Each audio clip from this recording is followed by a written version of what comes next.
Во тие реакции и напади кон мене слушнавте за некој да ги оспорил квалитетите? Оспориле моје образование, стаж, сертификати, познавање.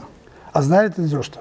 За 2 работни дена ставени под надзор се 340 активни договори и носители на тие договори. Одземено е акредитација на една организација, отворен е предмет пред финансиска полиција ОЈО и ОЛАФ, постапено е по старите корупцијски предмети, оне познатиот предмет со магарињата и предметот 2.2, 2 милиони и 200.000 евра исчезнати од агенцијата. Проверуваат акредитациите, се контролираат на 12 организации, во делот само млади. Ознака за квалитет на ЕУ Солидарен корпус под контрола се 17 организации. Контактирани се МВР, ОЈО, финансиска полиција и ОЛАФ за меморандуми за постапување по предметите да се подпишат.